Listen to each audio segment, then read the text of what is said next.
So what we have is really a difference here, a spectrum of attitudes and culture, representing on the left what we'll call an entitlement mentality, and on the right, an ownership mentality. And so how would we define some of the characteristics here? Well, on our entitlement side, what we're going to have are attitudes that say, gee, we deserve being paid really at the top of the market regardless of what's happening here. This is the dark side of company culture, where people feel like they're owed something regardless of what happens. Now, is this necessarily their fault? Does this make them bad people? No, there's something in the culture that's lacking here. They may lack an understanding of what really has to happen in order to grow the business and make the opportunities meaningful for them. And in the middle, we kind of have the whatever attitude, where people are saying in their minds, well, maybe they just really don't care. Again, it doesn't mean they're bad people. It means that some things are lacking, and we're going to show you how do we emerge out of that stage here in just a minute.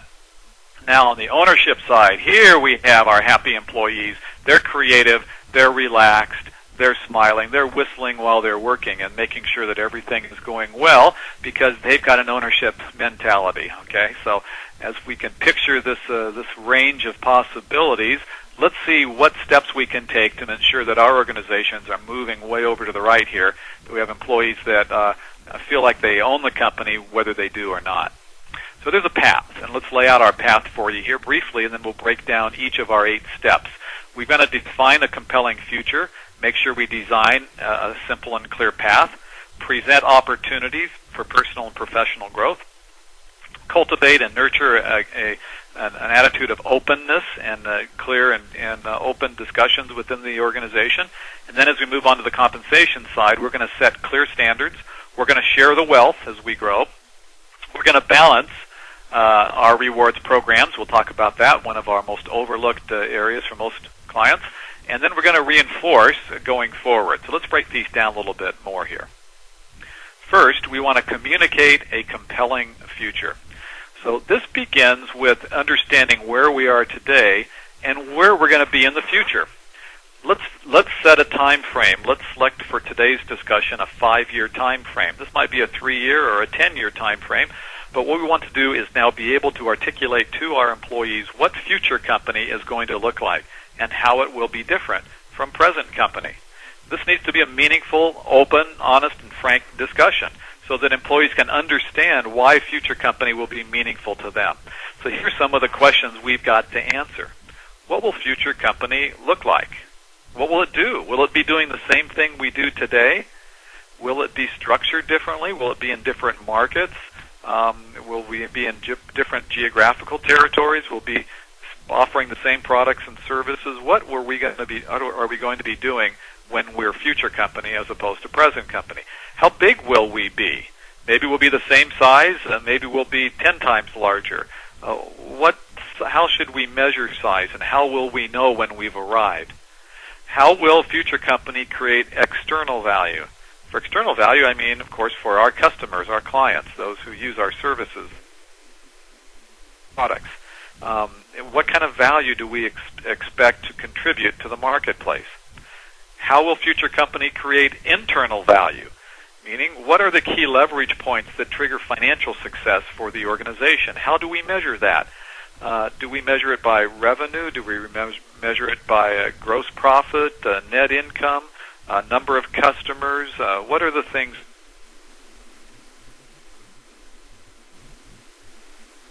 created for shareholders and available for employees? And now we have to go to the why questions. Well, why is this significant? Why is this compelling? The entrepreneur, if you have an entrepreneurial organization or your leadership of your organization, they probably see future company as compelling, and they see it almost intrinsically or intuitively. But do all of your employees see future company as a compelling model for their future? Arriving at and communicating future company to the employees is the essential first step in creating great retention cultures within your organization. The last thing that we need to address is, what's going to happen to present company? I like present company. I don't want present company to go away. That may be the mantra of some, and maybe that's fine. It could be that present company is the financial engine for creating future company. And so we need to make certain that we preserve present company and maximize its value. We're not just off ignoring present company while we're building future company. Present company, it provides the fuel, the energy, and the finances to build future company.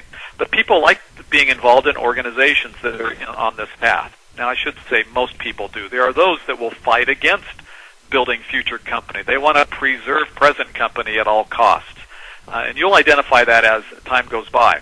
There are some organizations that where preserving present company is really the key goal, because future company is going to look like present company.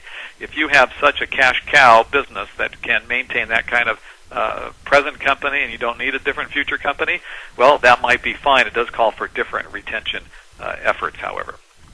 All right, so first step, defining future company and communicating it effectively to all employees so that they find it compelling. Step 2 is to present a clear path. Here we lay out the yellow brick road here. We know we're off to Oz, and we've defined our mission. We know our purpose. It's compelling, just like it was for Dorothy and the gang. And so how do we now begin on the path? Well, the path may not look like a clear yellow brick road right in front of us, and so we've got to sit down and lay out a business plan.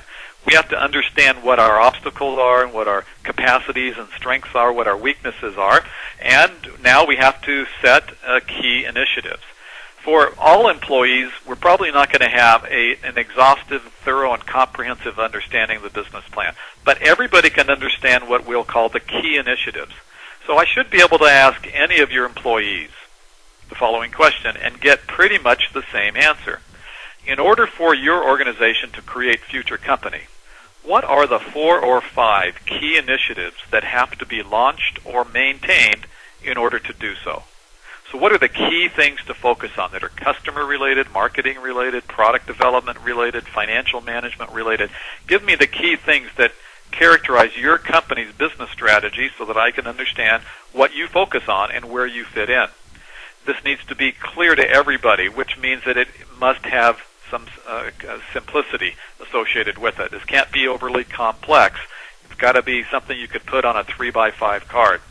And it has to be achievable. Everybody has to believe or should believe that it is achievable.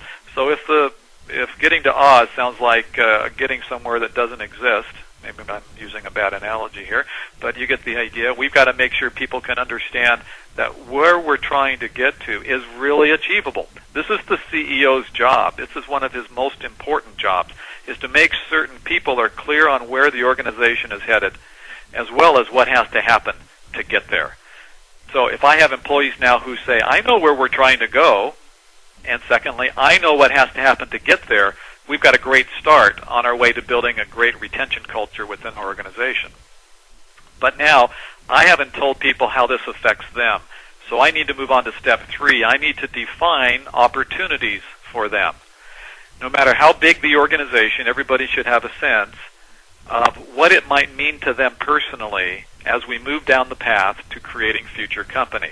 So we got to define our opportunities. This means personal and professional growth opportunities. Now, personal growth seems a little bit more ambiguous, and we're not suggesting the company is supposed to lay out personal growth goals for individuals, but they do that on their own. And if the company culture and goals conflict with their personal growth goals, well, we have a problem. At a minimum, we have to be able to lay out growth opportunities within the company. Now, in a small organization, sometimes that's ambiguous. We're not sure where the future or positions will lie. We don't have clear-cut job categories and paths for promotion and development. But what we can communicate is that we believe in developing people, and we're flexible in the way we allow people to grow within the organization. Thus, there's kind of an entrepreneurial spirit, no matter how large or small the company might be. The entrepreneurial spirit suggests that if you make contributions, if you're hardworking and creative and you add value, then we're always going to find positions and opportunities for you. And there are stories to be told about how that's been done in the past and how the company intends to do that in the future. Thus, what we do is we reward creativity, but we also reward results. We communicate that we're a results-oriented organization, and those people who understand where we're headed, how we plan to get there, and how they can contribute are individuals that we will always encourage to remain with the organization and make sure they understand that their future is tied closely to our future. So defining and making available opportunities for personal and professional growth within the organization is really an essential element of strong retention culture.